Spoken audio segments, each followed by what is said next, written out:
જય પુરુષોત્તમ ભગવાન.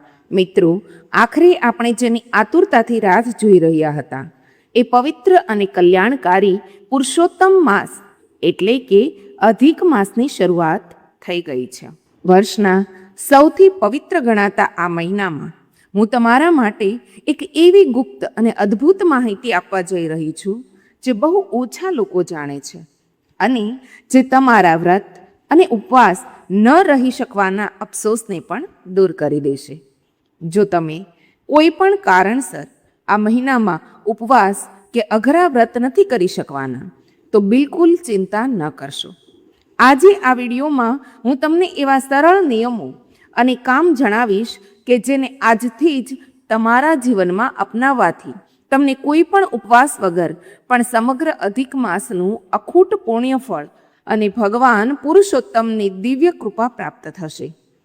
આ પવિત્ર મહિનામાં શું કરવું જોઈએ અને શું ન કરવું જોઈએ અને વ્રત વગર પણ પૂજા કેવી રીતે કરવી તેની તમામ માહિતી હું ખૂબ જ સરળ ભાષામાં તમને અહીં સમજાવીશ. તેથી આજનો આ વિડીયો અંત સુધી જરૂરથી જોજો, કારણ કે આ માહિતી તમારા આખા મહિનાને ભક્તિમય બનાવી દેશે. વિડીયો આગળ વધારતા પહેલાં જો તમે ઈચ્છો છો કે પુરુષોત્તમ ભગવાનના આશીર્વાદ હંમેશા તમારા પરિવાર પર રહે તો અત્યારે જ મારા વિડીયોને લાઈક કરજો અને કમેન્ટમાં જય પુરુષોત્તમ ભગવાન જરૂરથી લખજો. અને હા, જો તમે અમારી ચેનલમાં નવા હો તો સબસ્ક્રાઈબ કરવાનું ભૂલશો નહીં, જેથી કરીને તમામ પ્રકારની ધાર્મિક માહિતી તમને મળતી રહે. અસ્તુ. શાસ્ત્રોમાં અધિક માસનું મહાત્મય ખૂબ જ વિશેષ છે. પ્રાચીન સમયમાં આ માસને મલમાસ તરીકે ઓળખવામાં આવતો હતો, કારણ કે આ સમયમાં કોઈ સૂર્ય સંક્રાંતિ આવતી નથી. આ એક વધારાનો મહિનો હોવાથી તેને કોઈ અધિષ્ઠાતા દેવ હતા નહીં. લોકો પણ આ મહિનાને શુભ કાર્યો જેવા કે લગ્ન, સગાઈ, મુંડન કે ગૃહ પ્રવેશ વગેરે માંગલિક કાર્યો માટે યોગ્ય સમજતા ન હતા. આ મહિનામાં આ દરેક કાર્યો વર્જિત હતા. આ તિરસ્કારથી દુઃખી થઈને મલમાસ ભગવાન શ્રી હરિ વિષ્ણુની પાસે વૈકુંઠમાં ગયો. ભગવાન વિષ્ણુ તેને શ્રી કૃષ્ણ પાસે ગોલોકમાં લઈ ગયા. ભગવાન શ્રી કૃષ્ણે મલમાસને સાંત્વના આપતા કહ્યું કે જે મારા શરણમાં આવે છે તેને હું ક્યારેય દુઃખી નથી રાખતો. ભગવાન શ્રી કૃષ્ણે પોતે આ માસના સ્વામી બનવાનો સંકલ્પ કર્યો અને પોતાના પુરુષોત્તમ સ્વરૂપ પરથી આ માસને પોતાનું નામ આપ્યું. ભગવાનના બધા દિવ્ય ગુણો આ માસમાં વસી ગયા અને ત્યારથી જ તે પુરુષોત્તમ માસ તરીકે પૂજાવા લાગ્યો. જો તમે વ્યવસ્થા કે તબિયતના કારણે ઉપવાસ નથી કરી શકતા તો શાસ્ત્રો મુજબ માત્ર આટલા નિયમો પાળવાથી પણ વ્રત જેટલું જ ફળ મળે છે. તો આપણે જાણીશું તે બધા નિયમો. નિયમ 1. કથા અને અધ્યાયનું શ્રવણ. પુરુષોત્તમ માસના કુલ 30 અધ્યાય છે.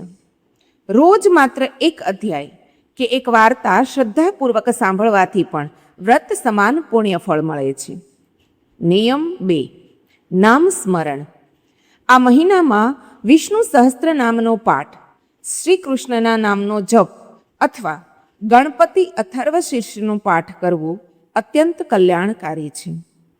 નિયમ 3. સાચો ભાવ અને પૂજા.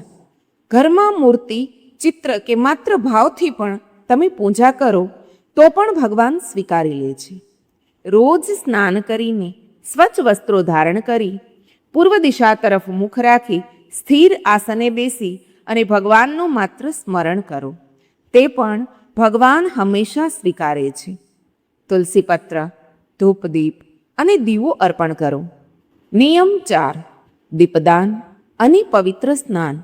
આ માસમાં પવિત્ર નદીઓમાં સ્નાન કરવાનું અને સાંજે દીપદાન એટલે કે દીવો પ્રગટાવવાનું વિશેષ મહત્વ છે. મિત્રો, પુરુષોત્તમ માસમાં દીપદાનને સૌથી મોટું દાન માનવામાં આવ્યું છે. શાસ્ત્રો કહે છે કે દીવો એ માત્ર પ્રકાશ નથી, પરંતુ આપણી ભક્તિનું પ્રતીક છે.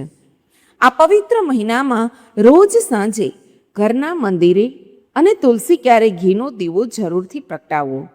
જો તમે આખા મહિનામાં બીજું કંઈ ન કરી શકો તો આ મહિનાના અંતે 33 દીપકનું દાન અવશ્ય કરજો.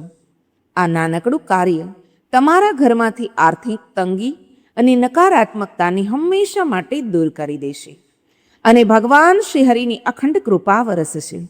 નિયમ 5. વિશેષ એકાદશી. આ મહિનામાં આવતી એકાદશી 3 વર્ષે એકવાર જ આવે છે. આ એક વ્રત કરવાથી પણ આખા વર્ષનું પુણ્ય મળી શકે છે. આ માસમાં કરેલા દાનનું ફળ અનેક ગણું મળે છે.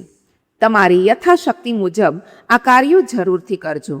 ગરીબો અને જરૂરિયાતમંદોને અન્ન, વસ્ત્ર કે જરૂરી વસ્તુઓનું દાન કરો. બીજું, બ્રાહ્મણો અને ગૌ માતાની સેવા કરો. નાની કુમારિકાઓ અને બાળકોની પ્રેમથી ભોજન કરાવો કે મનગમતી વસ્તુ આપી અને ખુશ કરો. કારણ કે બાળકો એ ભગવાનનું જ રૂપ હોય છે. ભગવાનનું નિર્મળ સ્વરૂપ હોય છે. પિતૃઓમાં કલ્યાણ માટે જો આ મહિનામાં પુણ્ય કે એકાદશીનું ફળ પિતૃઓને અર્પણ કરવામાં આવે તો પિતૃઓની આત્માને પરમ શાંતિ મળે છે. તો મિત્રો, આખો મહિનો ભલે સમય ઓછો મળે, પરંતુ આ સમયે નાનકડા નિયમો અપનાવી અને ભગવાનની ભક્તિ જરૂરથી કરજો. અને ખાસ વાત એ છે મિત્રો કે પુરુષોત્તમ મહિનામાં જો તમે આ એક મંત્રનો જાપ નિરંતર કરશો તો ચોક્કસ ફાયદો મળશે. શાસ્ત્રોમાં અનેક જગ્યાએ આ પ્રયોગ વર્ણવવામાં આવ્યો છે. આ મંત્ર જાપથી તમારો ખરાબ સમય અને રૂપિયાને લગતી તમામ સમસ્યાઓ દૂર થાય છે. તો ચાલો જોઈએ શું છે આ મંત્ર. ગોવર્ધનધરમ વંદે ગોપાલમ ગોપરૂપિણમ ગોકુલોત્સવમીશાનમ ગોવિંદમ ગોપીકા પ્રિયમ. મિત્રો, અધિક મહિના દરમિયાન રોજ સવારે આ મંત્રનો 1 મહિના સુધી જાપ કરવાથી પાપોનો નાશ થાય છે. સાથે જ ભગવાન શ્રી કૃષ્ણની કૃપાથી વ્યક્તિની દરેક ઈચ્છાઓ પૂર્ણ થાય છે. તો મિત્રો, જો આ વિડીયો તમને ઉપયોગી લાગ્યો હોય તો તમારા મિત્રો અને પરિવારજનો સાથે વોટ્સઅપ પર જરૂરથી શેર કરજો અને વિડીયોને લાઈક કરી, શેર કરી, કમેન્ટ બોક્સમાં જય શ્રી કૃષ્ણ, જય પુરુષોત્તમ ભગવાન અવશ્ય લખજો. અને અમારી ચેનલ પ્રસાદનાને સબસ્ક્રાઈબ કરવાનું ભૂલતા નહીં, જેથી કરીને આવા જ અવનવા વિડીયો આપને મળતા રહે. મિત્રો, મને અંત સુધી સાંભળવા બદલ આપ સૌનો ખૂબ ખૂબ આભાર. જય શ્રી કૃષ્ણ. રાધે રાધે.